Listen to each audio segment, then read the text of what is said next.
Vous qui êtes en communion chaque dimanche avec nous à travers Internet, bienvenue à cette grande famille que nous sommes. Nous sommes au bon endroit, nous sommes la bonne personne, nous sommes connectés à la bonne fréquence.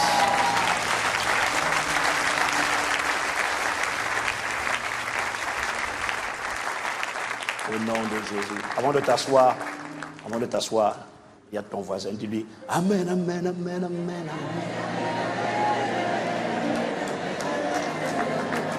Dis encore à quelqu'un d'autre Amen, Amen, Amen, Amen, Amen. La parole s'accomplira. Je ne sais pas pour ta vie, mais je te dis pour ma vie. Amen, Amen, Amen, Amen, Amen. Wow. J'ai une nouvelle, peut-être que, je ne sais pas si pour toi c'est une bonne nouvelle ou c'est une mauvaise nouvelle, mais j'avais dit que le dernier vendredi du mois sera Atmosphère de miracle. Mais je suis au regret de vous annoncer que l'atmosphère de miracle et de délivrance a déjà commencé la semaine qui vient de passer.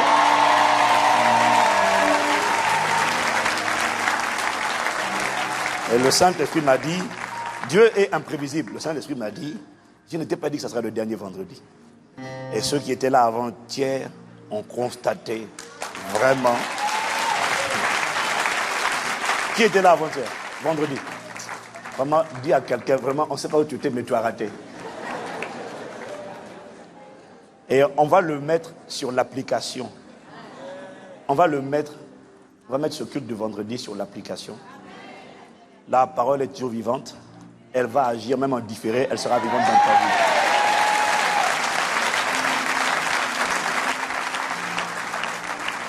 Tellement de vies touchées. Et de vous à moi, pour vous parler de cœur à cœur. Quand je finis ce genre de moment et que je dépose le micro, je dis, mais ça, c'était quelle affaire, ça? Ça, c'est quoi, là? Comment tu nous as conduits? Ça, c'est le Saint-Esprit. Je suis incapable de faire ça. Et quand je regarde moi-même l'audio, je dis, c'est pas vrai. Mais ça, c'est quoi? Je dis, Seigneur, waouh, c'est l'onction qui fait la différence. Waouh.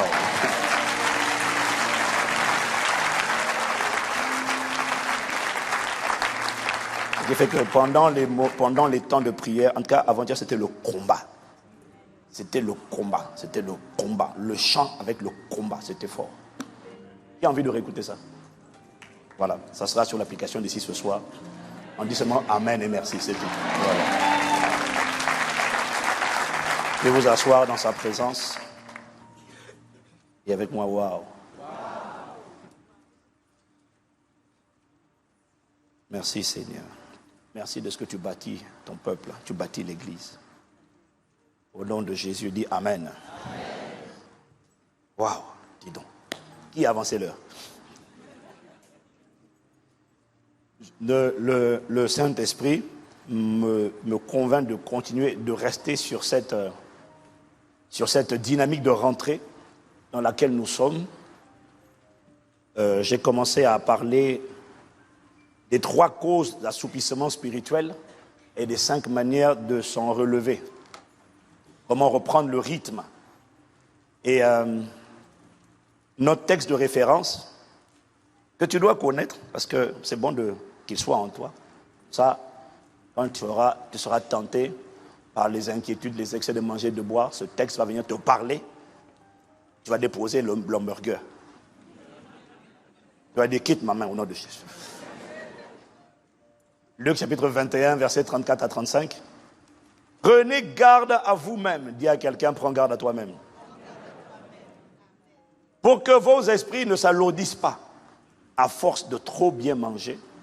Le problème, ce n'est pas bien manger. Le problème, c'est trop manger. Parce que des fois, même, c'est mal manger, mais trop mal ou trop bien, qu'importe. Mal manger. De trop manger. De trop boire et de vous tracasser par les choses de la vie.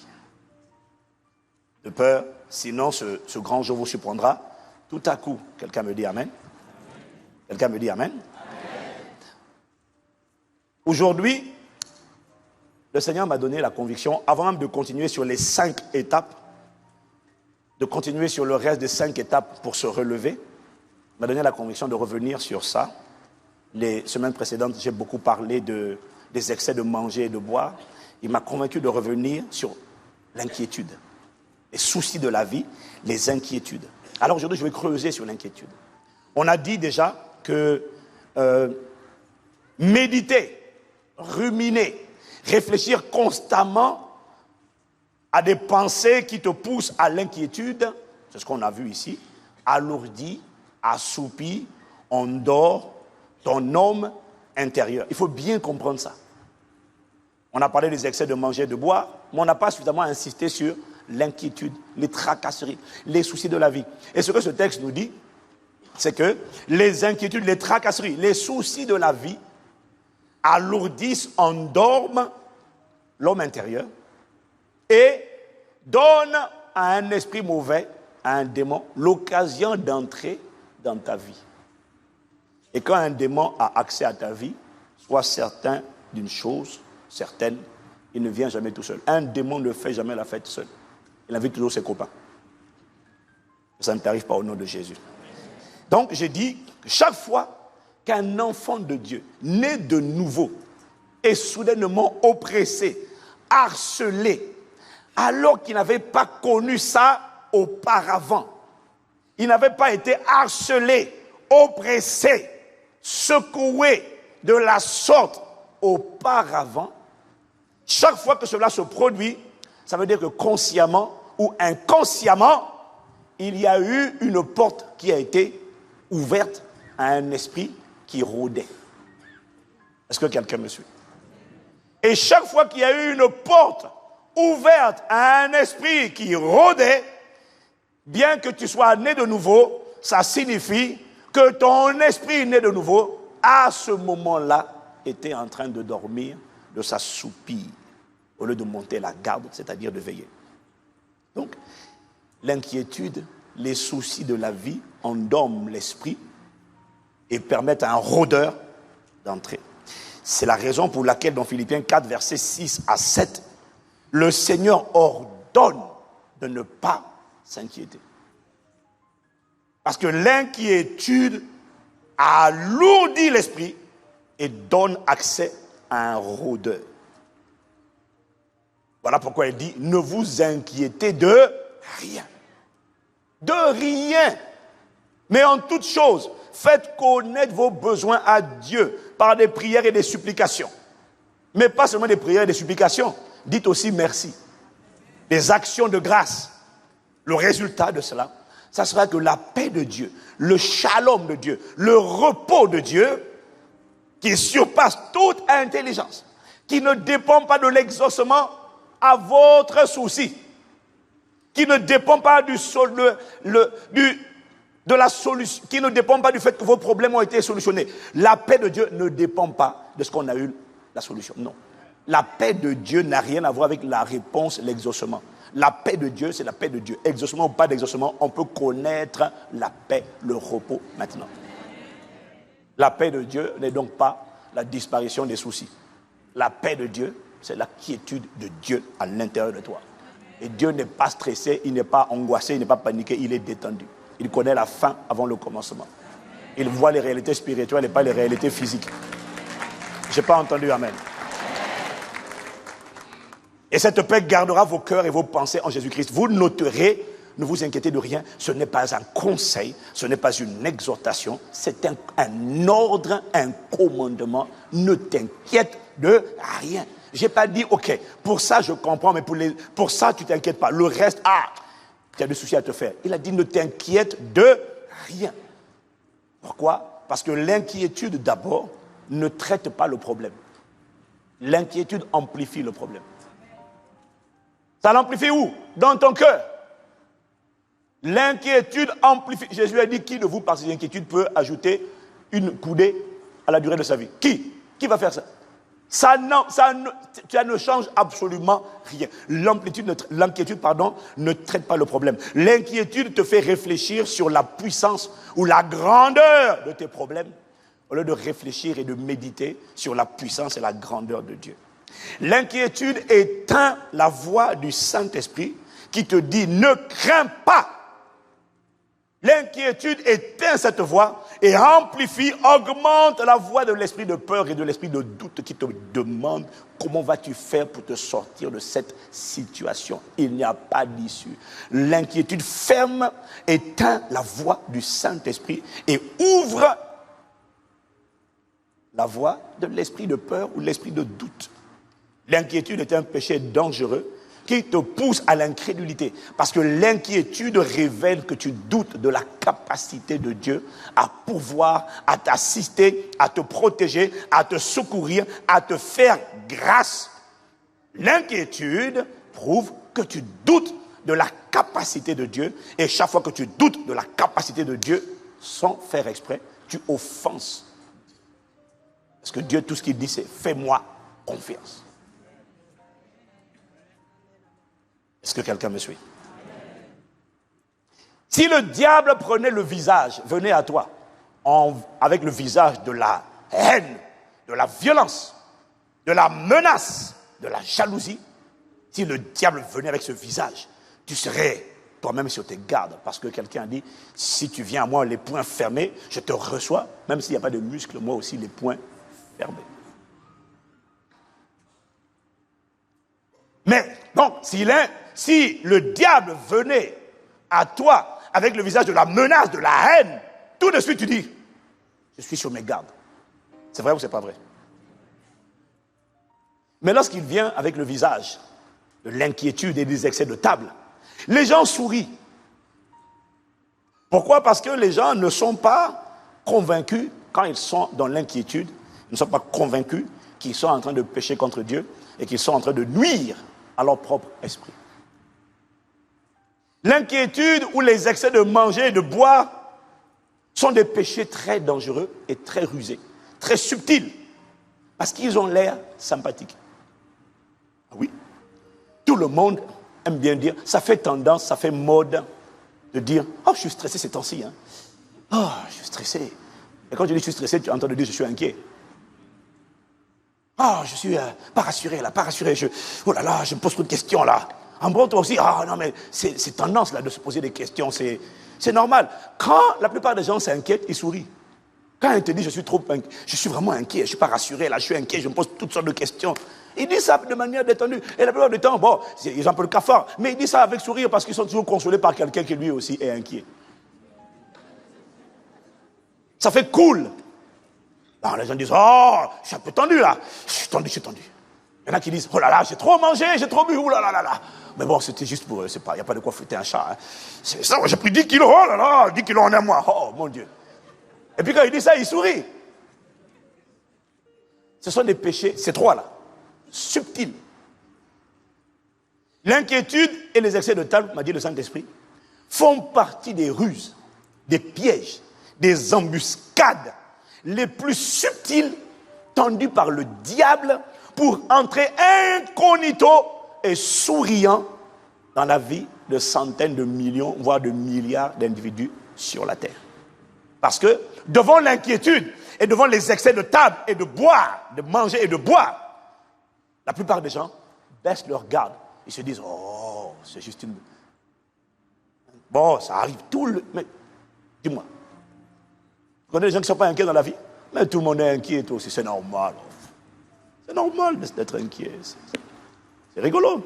L'inquiétude a l'air tellement banale et inoffensif que la plupart des gens ne discernent pas que c'est un esprit. C'est un péché. Si c'est un péché, c'est qu'il y a un esprit derrière ce péché. Derrière chaque péché, il y a un esprit. Derrière chaque péché, il y a un esprit dans la mission et de déposer sa semence dans les cœurs des hommes. Amen. L'inquiétude a l'air tellement banale, inoffensive que la plupart des gens ouvrent la porte avec le sourire à l'inquiétude, aux excès de table, aux excès de boire. En disant, entrez, je vous prie. Et quand le démon d'inquiétude rentre, il dit merci. Et allez, rentre, c'est pas grave. Pourquoi? Parce que tu te dis, oh, c'est pas si méchant que ça. C'est juste de l'inquiétude. Oh, j'ai trop de problèmes. Voilà, là. Il faut arrêter. Oh, laisse ça, toi aussi. Faut pas t'inquiéter. Ne t'inquiète de rien. Oh, tout le monde s'inquiète, toi aussi. Laisse rentrer l'esprit d'inquiétude. Viens, mon gars, on est ensemble. Et une fois qu'il est rentré, il invite toujours ses potes avec lui. Il n'est pas forcément le plus méchant, mais c'est un esprit méchant. Parce qu'il fait rentrer d'autres esprits méchants. Et c'est là que tu le laisses rentrer, qu'il invite ses potes. Le premier s'appelle hypertension. Allez, rentre. Tu peux rentrer. Rentre, mon gars, viens, on va faire la fête. Angoisse, peur, phobie, panique, dépression, découragement. Entrez, les gars. On m'a laissé rentrer. Vous aussi, venez, les gars. Il y a de la place pour tout le monde. Et la Bible dit la condition de cet homme devient pire. Celle qu'elle était auparavant. Juste parce que tu as laissé rentrer un. Tu as sous-estimé. Parce qu'il est subtil. L'inquiétude te met au même niveau spirituel, au même niveau qu'un païen. Jésus a dit dans Luc 6, verset 32, toutes ces choses-là, quand il dit ne vous inquiétez pas de quoi vous serez vêtus, de ce que vous mangerez, tout ça, il finit en disant car toutes ces choses, ce sont les païens qui les recherchent. Donc l'inquiétude te fait te comporter comme un païen. Un païen, ce n'est pas un athée. Un païen, c'est quelqu'un qui n'adore pas le seul vrai Dieu et qui adore toutes sortes de choses sauf Dieu. C'est ça un païen. Il s'adore lui-même ou alors il adore des choses. C'est un païen. L'inquiétude t'emmène au niveau d'un païen. Donc l'inquiétude endort ton esprit et ouvre la porte à un démon. Voyez-vous, le problème, ce n'est pas le fait de beaucoup réfléchir ou de beaucoup méditer. Parce que tous les hommes méditent et réfléchissent. Dis Amen. Le problème, c'est d'engendrer à l'issue de ta méditation les soucis ou l'inquiétude. Donc le problème, ce n'est pas de méditer. Dis-moi encore Amen. Parce que tant que tu médites, tant que tu rumines, tant que tu réfléchis constamment et intensément à un problème, avec la conviction à l'issue de ta réflexion, que ce problème ne t'arrêtera pas, que ce problème ne te détruira pas, que Dieu ne te condamnera pas, que Dieu ne t'abandonnera pas, que Dieu ne te rejettera pas. Tant que c'est ça le résultat, l'aboutissement de ta réflexion, de ta méditation, tu n'es pas dans l'inquiétude, tu es dans le repos.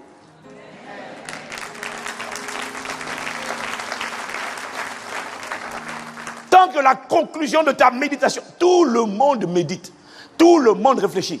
Certains disent qu'on a 50 000, plus de 50 000 pensées en moyenne chaque jour. Donc, tout le monde cogite. C'est normal de réfléchir. C'est normal de méditer. La question, c'est sur quoi tu médites. Et quel est l'aboutissement, la conséquence, le résultat, la conclusion de la méditation. Tant que la conclusion, c'est que ma vie glorifierait Dieu sur la terre. Ton âme n'est pas lourde, elle est légère. Ton esprit est affûté, et il est aiguisé, et il est musclé, et il n'y a pas de graisse.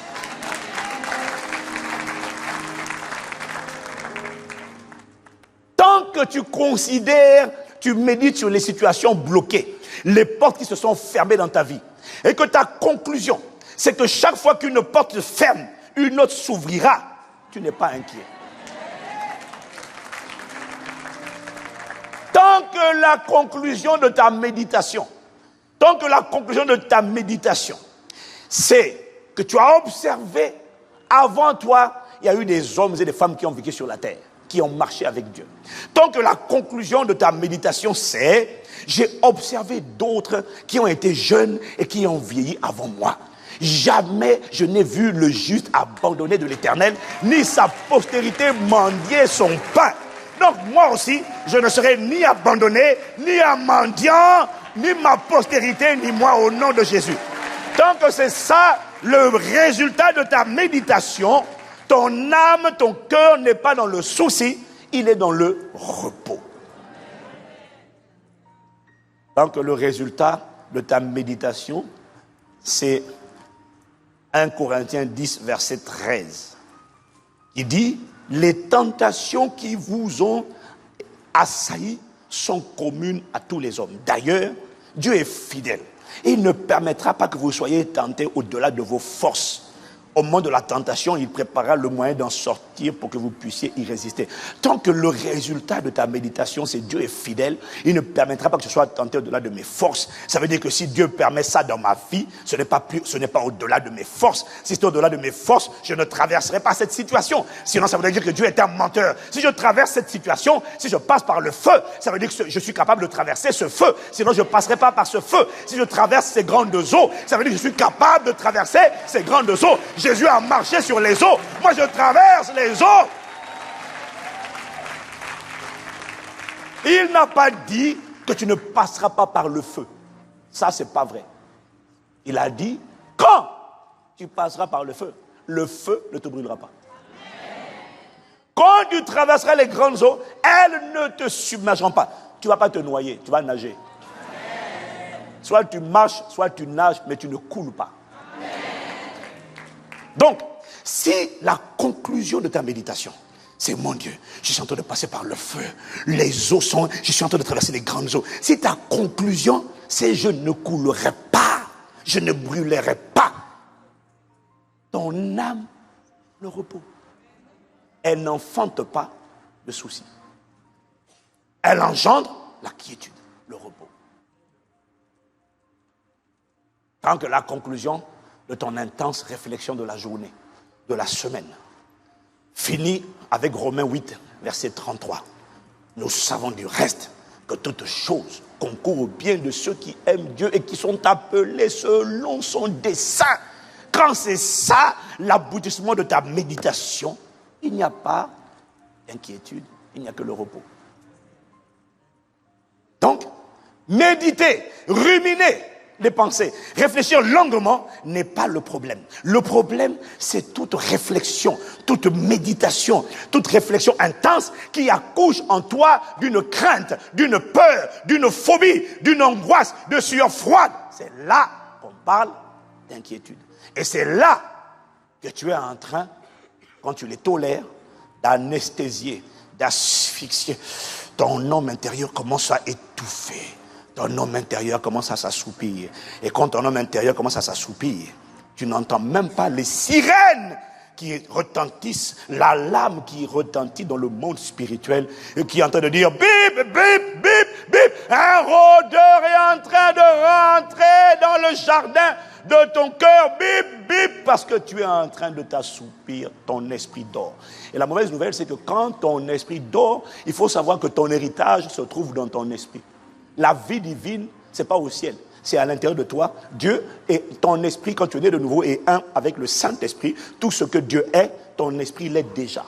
Dieu est amour, ton esprit est amour. Le problème, c'est que l'amour, là, n'est pas encore arrivé dans l'âme et n'est pas encore impacté le corps. Mais tout est, la sagesse est dans mon esprit. C'est comme, on a déjà dit, c'est comme l'enfant qui naît de nouveau. Les poils sont en lui, la barbe est à l'intérieur, mais il n'y a rien encore qui est manifesté. Mais tout est à l'intérieur de lui. Les flots divins, la puissance de Dieu, l'autorité, la faveur divine, tout est dans ton esprit. Et quand ton esprit dort, l'héritage dort, parce que l'esprit ne travaille pas pour manifester l'héritage dans le monde naturel. Qu'est-ce qu'il fait? Il dort. Quand il dort, l'héritage dort.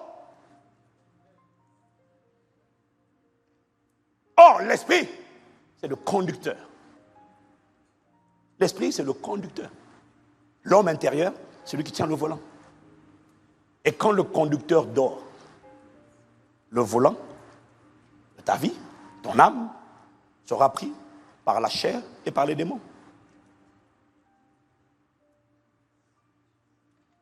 Quand le conducteur dort, la voiture, c'est-à-dire le corps, fera un accident.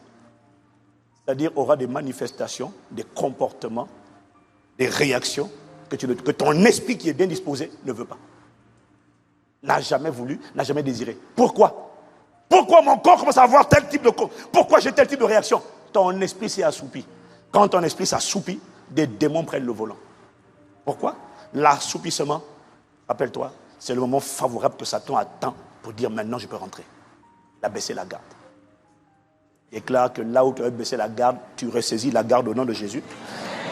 Et tous les squatteurs qui étaient rentrés subtilement avec ruse, pendant que tu dormais, en septembre, tous là, je ne sais pas quel jour, je ne peux pas te dire le dernier vendredi, parce que maintenant le Saint-Esprit m'a dit ne me prévois pas.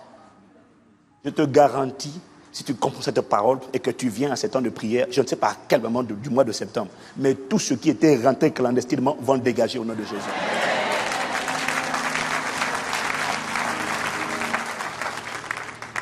Vous comprenez donc que les inquiétudes et les excès de table sont des ruses par lesquelles Satan finit par prendre le volant de la vie d'un enfant de Dieu et de lui faire un accident.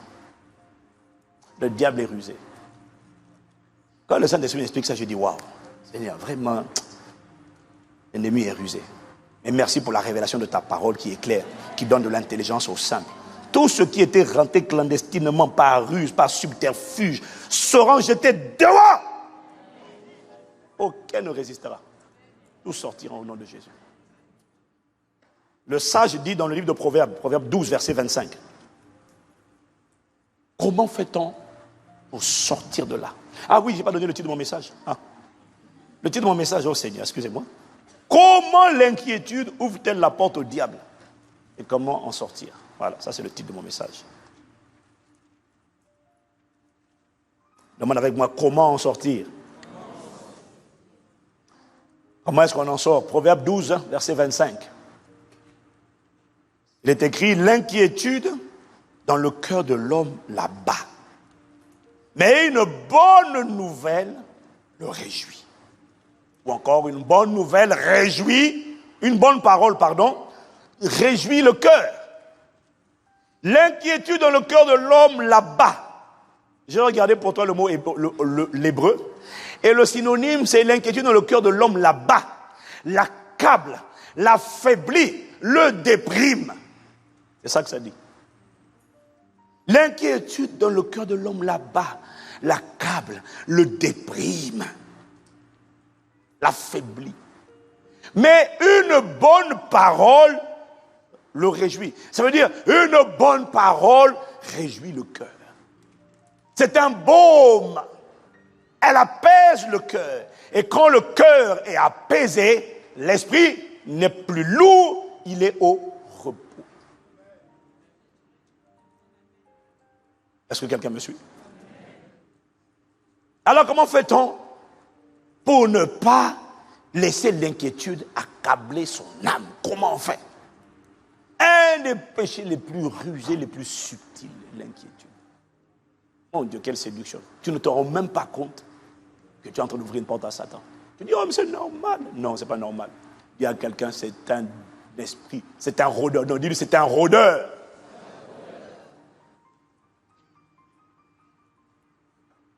Est-ce qu'on peut marcher libéré de toute forme d'inquiétude? Ma réponse est oui. Si ce n'était pas possible, Paul ne dirait pas ne vous inquiétez de rien. S'il dit ne vous inquiétez de rien, c'est qu'on peut parvenir au stade où on ne s'inquiète de... On est détendu. On est comme un aigle. On est léger. Que ce soit ton partage au nom de Jésus. Moi, je ne suis pas inquiet. Pour notre prochain bâtiment, il nous faudra au moins 7 millions d'euros. Les gens me disent, comment tu vas trouver 7 millions d'euros? C'est combien? Il dit, je suis détendu. Ce n'est pas moi qui bâtis l'église, c'est Jésus qui bâtit l'église. Il va le faire. Même si ton amen est un amen juste de circonstance et qu'on ne peut pas compter sur toi. Dieu inclinera le cœur de gens sur qui on peut compter. Dis-moi un bon amen à ça, dis-moi un bon amen encore. Ah oui, je suis détendu. À l'époque, il y a des problèmes qui m'auraient fait mal à la tête. Maintenant, je suis détendu. Je suis dans tous les domaines. Je suis calme. Il ne m'inquiète de rien. Tu sais pourquoi? Il y a un secret. Comment? L'inquiétude, je le sais, abat l'homme. Mon homme intérieur ne peut pas être abattu. Il doit rester fort. Mais j'ai trouvé le secret. Le secret, c'est quoi? C'est qu'une bonne parole le réjouit. Ça veut dire quoi? Ça veut dire que pour tuer l'inquiétude, on cherche une bonne parole, on réfléchit, on ne rumine plus les problèmes, mais on zoome et on rumine une bonne parole.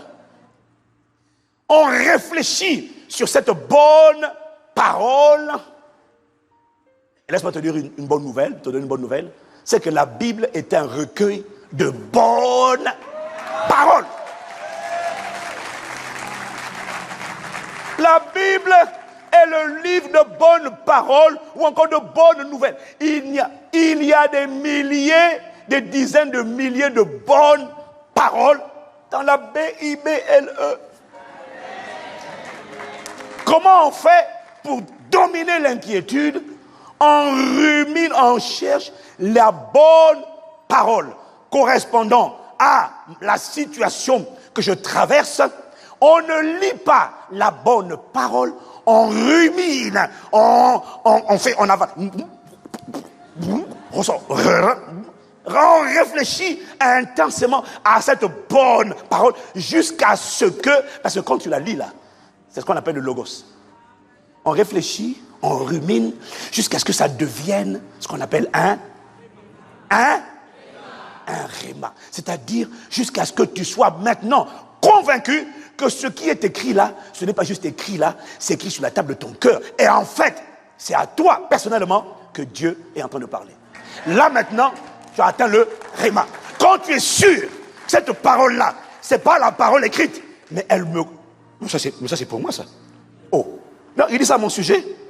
Mais tu vois, tu n'as pas cette conviction quand tu as lu. Tu as cette conviction quand tu as médité. Tu as réfléchi, tu as pris le passage, tu as tourné la Bible à l'envers. Tu l'as retourné à l'endroit. Tu as lu sur le côté, tu as lu sur l'autre côté, tu as pris ce passage-là. Et à force de faire ça, le passage en question est en train de rentrer. Le Saint-Esprit va finir par te dire, ça te concerne. Les gens cherchent des choses compliquées. Regarde ce qu'il dit. Dans Philippiens 4, verset 8, c'est ce que Paul explique. Le Saint-Esprit explique par Paul. Dans Philippiens 4, verset 8, enfin, frères et sœurs, portez vos pensées sur tout ce qui est vrai, sur tout ce qui est honorable. C'est-à-dire, il te dit que ça doit être l'objet de vos méditations. C'est ça sur quoi tu dois réfléchir. Ce qui est vrai, ce qui est honorable, tout ce qui est juste, tout ce qui est pur, tout ce qui est digne d'être aimé, tout ce qui mérite l'approbation, ce qui est synonyme de qualité morale et ce qui est digne de louange, c'est ça qui doit être l'objet de vos pensées. Cherche une bonne parole correspondant à ta situation. Dis-moi amen.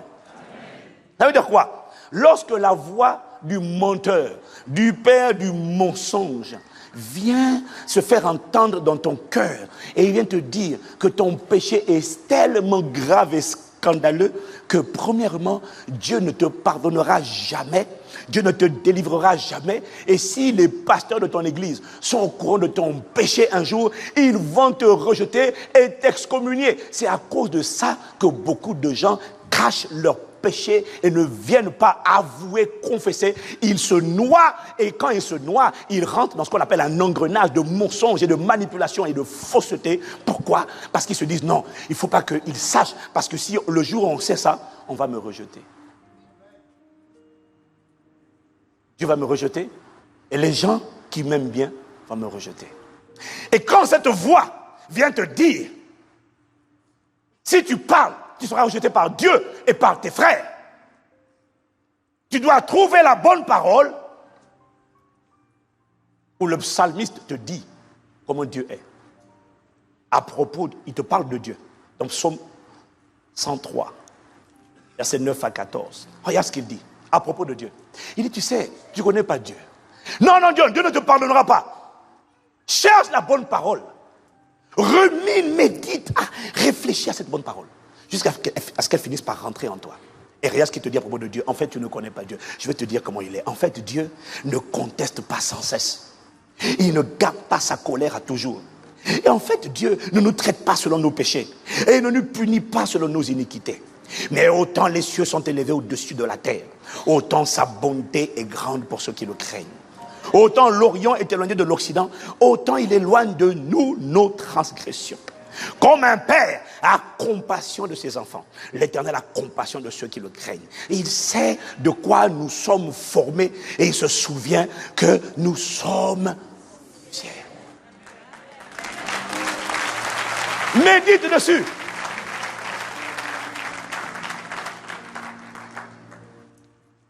Une des erreurs de nos enfants, quand ils grandissent dans des familles chrétiennes, où papa et maman craignent Dieu, c'est qu'ils croient souvent que pour faire plaisir à leurs parents, ils doivent être parfaits. Et donc, s'ils font la même chose mal, tout de suite l'ennemi en profite pour les culpabiliser. Ah, c'est grave. Toi, tu es enfant, tu te dis enfant de Dieu, ah, c'est grave. Et un jour, je dis dire à mes enfants, vous savez, Dieu ne nous demande pas d'être parfait. Et papa ne nous demande pas d'être parfait. Dieu nous demande d'être sincère. C'est tout ce que je vous demande. Ne t'inquiète pas, j'ai été enfant, je sais ce que c'est que d'être enfant. On fait des bêtises. Ne cache pas, sois sincère, c'est tout. En bon, j'ai dit non, ne cherche pas la perfection. Dieu est parfait, toi tu ne l'es pas. Sois simplement sincère. Quelqu'un dit Amen. Comment tu triomphes? Parce que ces choses-là te bouffent le cœur. Comment tu triomphes? Trouve la bonne parole. Rumine cette bonne parole. Jusqu'à ce que tu te rends compte qu'en fait, Dieu était en train de te parler à toi. Lorsque la voix de l'accusateur te dira que Dieu est trop en colère et que ce n'est même pas la peine d'invoquer Dieu, ce n'est pas la peine de prier Dieu, que tu n'es pas saint alors que Dieu est saint. Rumine la bonne parole où Dieu te parle à travers Ésaïe, dans Ésaïe 57 au verset 15 à 16. Et Dieu dit, j'habite dans les hauteurs et la sainteté, c'est vrai. Ah, mais attends, je n'ai pas fini. Mais je suis aussi avec l'homme brisé et abattu, afin de redonner vie à l'esprit abattu, afin de redonner vie au cœur brisé. Parce que tu vois, il y a des gens qui ont le cœur brisé par le poids de leur faute. Dieu dit, je ne suis pas là pour t'accabler. Je ne suis pas là pour t'enfoncer la tête, non. Afin de redonner vie au cœur brisé, non. Je ne veux pas lancer éternellement des accusations, des confrontations. Je ne veux pas m'irriter indéfiniment, car il est trop faible devant moi, l'esprit, le souffle des êtres que j'ai moi-même fait. Dieu sait qu'il n'y a pas photo, il n'y a pas match entre lui et toi. Donc Dieu n'est pas toujours de dire attention, attention. Non, c'est ce qu'il te dit ici. C'est vrai, j'habite dans les hauteurs et la sainteté, mais je suis près de celui qui a le cœur brisé. Je suis prêt à relever, à condition que ton cœur soit juste repentant. Je peux te relever. Ne t'accable pas, ne laisse pas Satan t'enfoncer la tête dans l'eau, non. Quand tu n'as pas la connaissance, tant que tu n'as pas trouvé la bonne parole adaptée à ton problème, tu seras inquiet. Tu dois ruminer la bonne parole appliquée à ta situation. Quelqu'un me dit Amen? Lorsque tu es tombé dans le péché hier et que la voix de l'accusateur vient te ronger avec la culpabilité, en disant, tu vois, tu es digne d'être condamné. Tu ne mérites rien. Mon frère, ma soeur, médite et rumine la bonne parole où Jésus dit à la femme dans Jean 8, versets 10 à 11. Jésus dit à la femme qui a été prise en flagrant délit d'adultère. Femme, où sont ceux qui t'accusaient? Personne ne t'a-t-il condamné? Elle répondit, non Seigneur. Et Jésus lui dit, je ne te condamne pas non plus. Va, tout ce que je te demande, c'est ne pêche plus. Waouh! Tant que tu n'as pas ruminé ça, tu vas être accablé. Tu vas être chargé par le remords, la culpabilité. Le problème, c'est que tu ne peux pas revenir sur ce que tu as fait hier. Hier est mort et enterré pour toujours. Tu es tombé, qu'est-ce qu'on fait? Relève-toi là d'où tu es tombé. Repends-toi, relève-toi, marche, mais avec la haine de ce que tu as fait hier. Et en disant à hier, plus jamais, tu ne seras conjugué dans mon futur. C'est tout. Marche.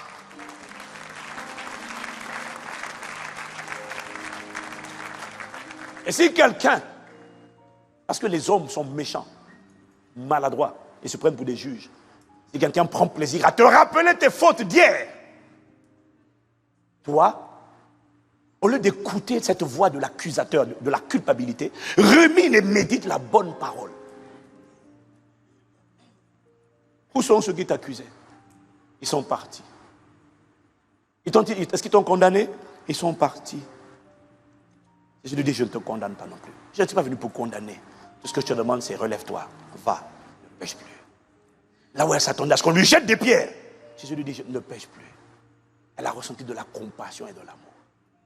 Et c'est cette compassion et cet amour, généralement, qui te donne la capacité d'aller et de ne plus pécher. Tu sais pourquoi? Tu n'as plus envie de décevoir celui qui t'a tant aimé et qui aurait dû te lapider. Il ne t'a pas lapidé. Tu dis non, je veux honorer l'attitude qu'il a eue envers moi. C'est ça qui te pousse à marcher dans la sainteté.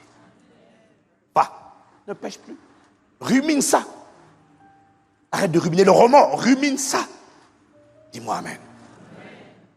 Lorsque la voix de l'esprit de peur résonne en toi et vient essayer de t'effrayer en te disant ta condition ne changera pas, ta situation ne changera pas, tu ne réussiras pas, tu n'auras pas le mariage, tu ne te marieras pas, tu resteras tout le temps célibataire. Comment tu fais? Parce que ça, c'est l'inquiétude qui frappe à la porte. Comment tu fais? Tu dois trouver la bonne parole.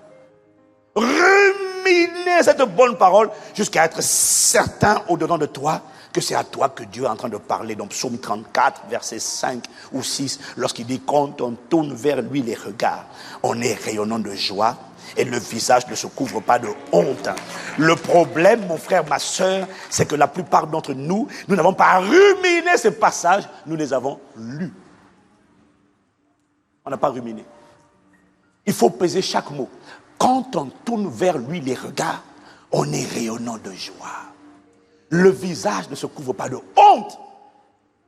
Quiconque espère en lui ne sera point confus.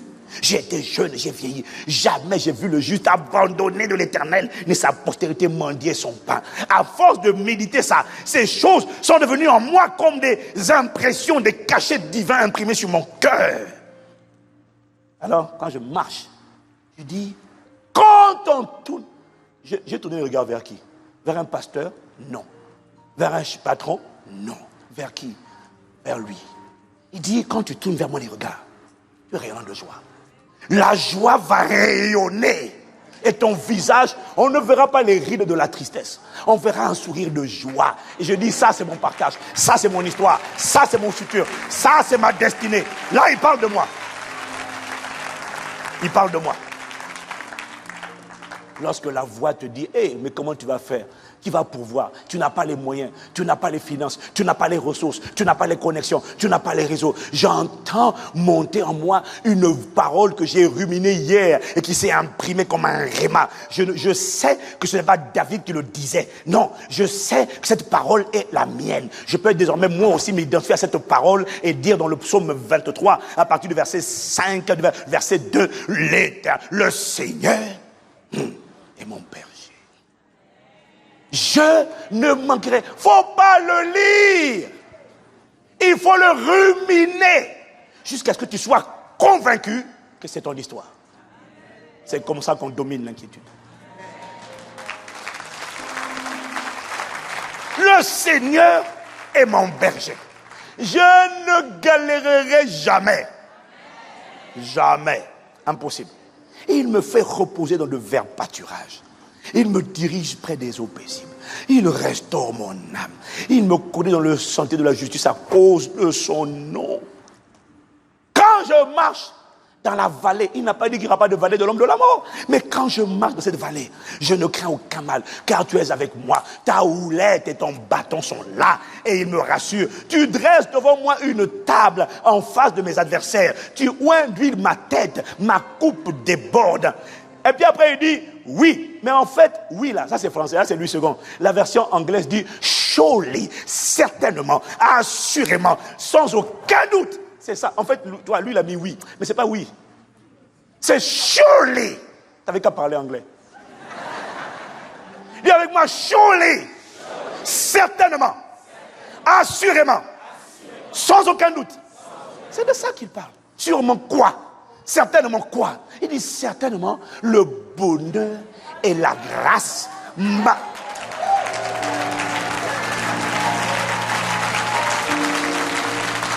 Il a dit, m'accompagnons, hein? Il n'a pas dit je les chercherai. C'est pour ça que les gens cherchent le mariage. Ils cherchent le mariage parce qu'ils cherchent le bonheur et la grâce. Il n'a pas dit le bonheur et la grâce, je chercherai tous les jours de ma vie. Non, il a dit le bonheur et la grâce viendront après moi.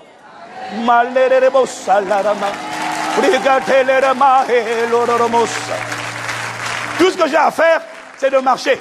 Parce que quand ta vie est immobile, statique, tu ne marches plus. On n'accompagne pas quelqu'un qui ne marche pas. Donc il faut aller vers ta destinée, il faut marcher vers ta destinée, et quand tu marches vers ta destinée, le bonheur et la grâce. Et si ce bonheur, c'est un frère ou une sœur, ce bonheur va venir se mettre à ton côté. Est-ce qu'on peut marcher ensemble? Oh, dis-moi amen. Le bonheur et la grâce m'accompagneront tous les jours de ma vie et j'habiterai dans la présence de Dieu. Je ne me vois pas habiter ailleurs que dans la présence de Dieu. Pas dans les boîtes de nuit, dans les discothèques, dans les loges, jamais. J'habiterai dans la maison de l'Éternel tous les jours, jusqu'à la fin de mes jours. Je me vois en train de finir dans l'adoration.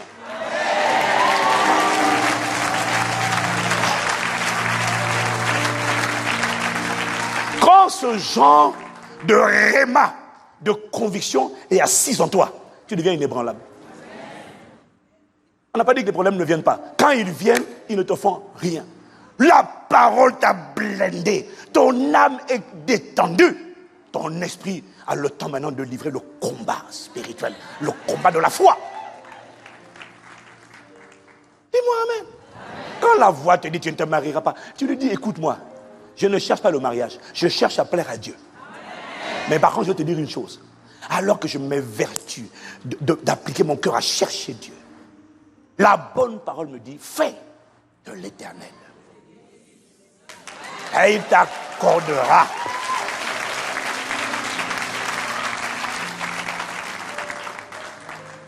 Il te donnera ce que tu as. Il ne te demandera pas. Il ne te donnera pas ce pourquoi tu lis, tu pries, tu chasses, tu commandes, tu arraches l'oreille, tu pinces les yeux. Yeux de ce frère, regardez vers moi comme une orbite. Laisse ça. Laisse ça. Regardez à moi, laisse ça. Tu vas devenir sorcier ou sorcière, laisse ça. Tu vas vouloir contrôler l'esprit des gens, laisse ça. Quelqu'un me dit amen. Lorsque la voix de l'intimidateur, quelqu'un m'a dit, pasteur, on m'a envoyé un email pour nous dire, tu penses quoi de cette parole-là? Il paraît qu'il y a des prophéties qui sont en train de circuler en Martinique, là, le jugement va s'abattre, le tremblement de terre arrive, tout ça là. Et puis il y a des népios de chrétiens. Et c'est dans les églises, hein. Donc le pasteur arrive avec un message, le jugement va s'abattre sur nous tous. On va tous crever. Donc pasteur, qu'est-ce que tu en penses? Il dit, je n'aime pas donner mon avis sur des conneries, sur des bêtises. Mais moi, j'ai ruminé certaines paroles. Donc quand tu m'annonces qu'un cataclysme, un fléau, un désastre arrive, je ne sais pas quand est-ce qu'il arrivera. Généralement, je peux te dire juste une chose. Quand tout le monde dit que quelque chose va se passer, c'est là que ça ne se passe pas. Parce que ma Bible dit que le jour du Seigneur, quand il vient toujours comme un voleur. C'est-à-dire que si les gens disent, on fait les stocks, quelque chose va... Généralement, ce n'est pas là que ça arrive. C'est quand les gens n'ont pas fait les stocks, qu'ils n'ont pas... Quand les hommes diront paix, sûreté, c'est là que soudainement le malheur vient. Donc quand tout le monde est sûr, prêt, généralement, ce n'est pas là que ça vient. Mauvais calcul. Mais quoi qu'il arrive, j'ai ruminé la parole. Tu me dis, il y a épidémie qui va frapper l'île de France, Ebola est arrivé en France, je suis détendu. J'ai dit à mes enfants, tu sais quoi, je leur ai demandé de méditer et de mémoriser par cœur le psaume 91. Ça, c'est le concours du moment. Je leur ai dit, tout le monde doit mémoriser le psaume 91. Pourquoi? Parce que quand le malheur vient, c'est plus là que tu cherches des versets bibliques. Il faut que la parole soit dedans, comme ça le Saint-Esprit dégaine la parole à l'intérieur de toi.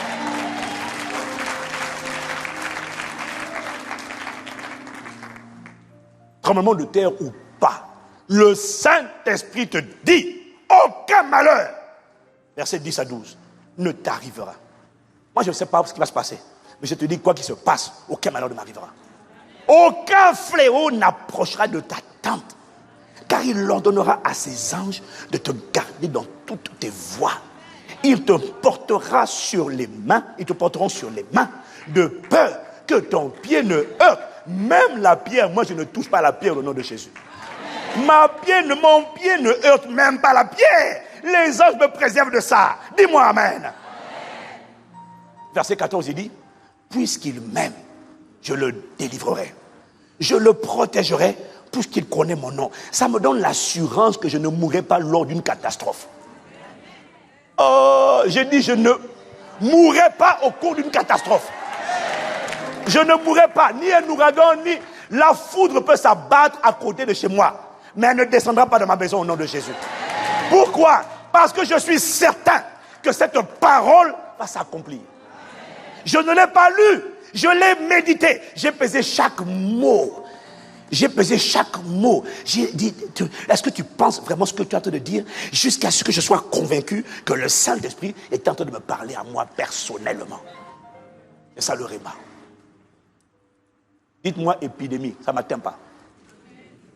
Je dis à mes enfants, ça ne vous atteindra pas. Si tous les enfants dans votre classe, toutes tes copines, ma fille, tous tes copains, mon frère, mon fils, sont en train de tomber les uns aux autres, dis, parce que si tu ne dis pas, si tu n'es pas, tu vois, ce n'est pas une question de prière.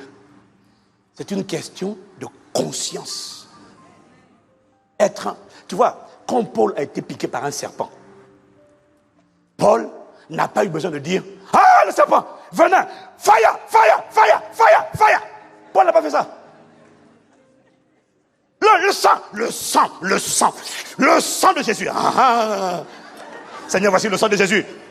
Sur la morsure. Le sang. Paul n'a pas fait ça. Paul n'a pas fait ça. Vous savez pourquoi il n'a pas fait ça? Paul était tellement dans la conscience. Quand Paul disait, ce n'est plus moi qui vis, c'est Christ qui vit en moi. Paul ne chantait pas. Paul décrivait son état. Il ne vivait plus. Il dit, c'est Christ qui vit. Il était tellement conscient. Paul n'avait pas seulement la foi. La plupart d'entre nous, on a la foi en Dieu. Mais on n'a pas atteint la dimension de la conscience de Christ. Quand tu as la conscience de Christ et qu'on te menace, tu n'as même plus besoin de répondre. Quand tu as la conscience de Christ et qu'un sorcier te dit, tu vas mourir ce soir, un démon te dit, je vais te tuer, tu regardes. Tu reçois mon grâce par l'Esprit.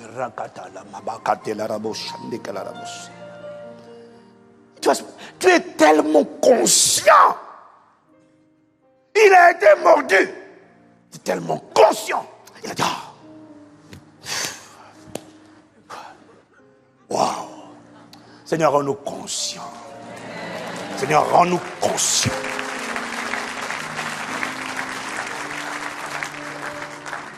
Il y a des dimensions que tu ne peux pas activer tant que tu n'es pas conscient. Ce n'est pas une question d'être né de nouveau. C'est une question d'être conscient. La parole est tellement imprégnée en toi que tu sais qu'aucun malheur ne t'arrivera, aucun fléau n'approchera, que 1000 tombent à ton côté, 10 000 à ta droite. Tu sais que ce n'est pas parce que tout le monde est touché que tu as été touché. Quand tu es conscient de ça, tu opéreras dans cette conscience. Que ce soit ton partage au nom de Jésus.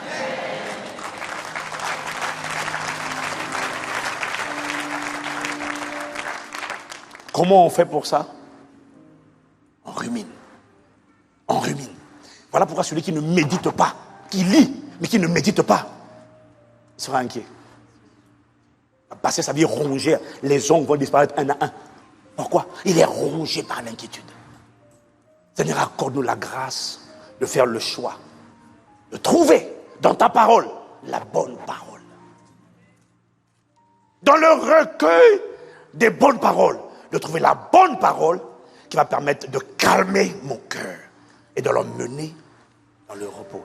Quelle que soit la situation que tu traverses, il y a une bonne parole dans ce livre de recueil de bonnes paroles qui est adapté, que tu dois appliquer, ruminer, méditer, jusqu'à ce que tu sois certain que cette parole te concerne. Et cette parole, lorsqu'elle est imprimée dans les tables de ton cœur, qu'elle devient un réma, apaisera ton âme et ton esprit sera dans le repos. Aucune agitation, aucune graisse spirituelle, aucune lourdeur. Tu es détendu et tu es confiant. Que ce soit ton partage. Au nom de Jésus. Incline la tête avec moi.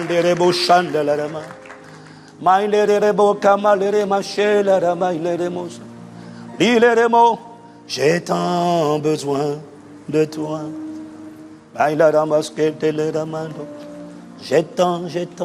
J'ai tant.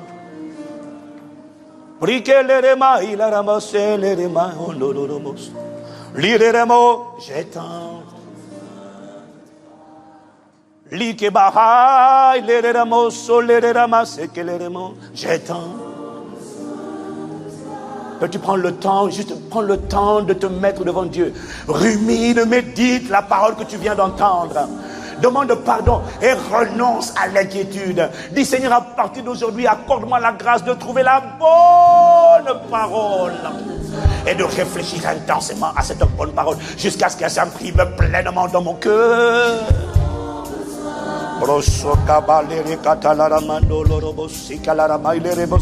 Bricandele bahando kororobosa, brique barahaido rorobosa, ilarama yeteleremo, mandele boko bari asatele rabai, lerebosa.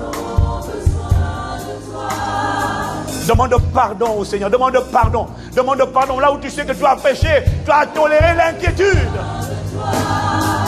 Mambreke lele bahando lororobosa, larama lerebosa.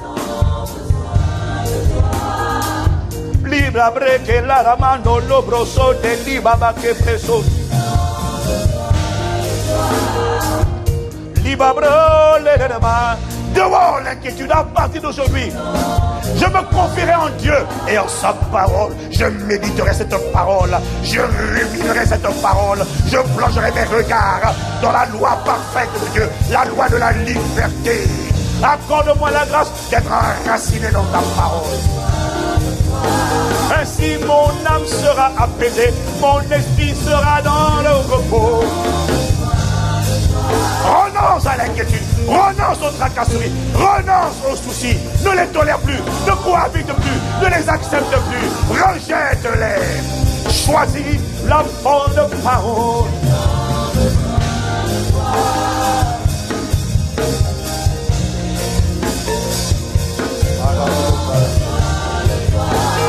Malandelerebo, le quebra chamalerebe, Luca Bahandelerebo.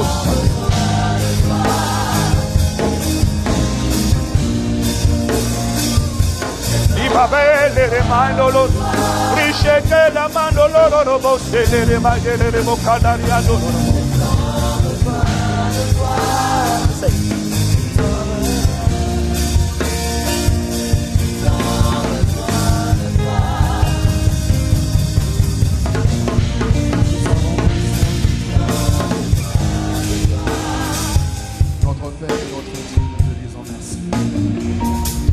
Nous te disons merci pour ta parole qui tombe à point nommé. Nous te disons merci pour ta parole qui nous fait échapper de la fosse, de l'ignorance et du statu quo. Accorde-nous simplement la grâce de comprendre et d'élever encore le niveau de conscience. Nous te supplions. Merci pour ta parole. Accorde-nous la sagesse de réécouter ce message, de le réécouter jusqu'à ce qu'il prenne vie en nous et que nous puissions marcher sur le chemin de la vie chrétienne victorieuse afin que nous soyons de véritables témoins de Christ en nous, espérance de la gloire. Que l'honneur, la gloire te soit rendue pour les siècles des siècles au nom de Jésus-Christ. Est-ce que nous pouvons simplement nous tenir debout pour acclamer la parole de Dieu? Est-ce que nous pouvons acclamer la parole de Dieu? Est-ce que nous pouvons acclamer la parole de Dieu? Merci Seigneur par ces acclamations, nous te disons merci, merci pour ta parole. Au nom de Jésus-Christ. Amen, amen, amen. Amen. Nous voulons prendre congé de nos bien-aimés qui sont en connexion avec nous par Internet. Nous vous souhaitons un excellent dimanche, une excellente semaine. Que Dieu vous bénisse. Et prenez le temps de réécouter ce message. Est-ce que vous pouvez m'aider à saluer, à leur dire au revoir? Nous vous souhaitons un excellent dimanche et nous sommes plus que jamais ensemble. Je vous prie de prendre place.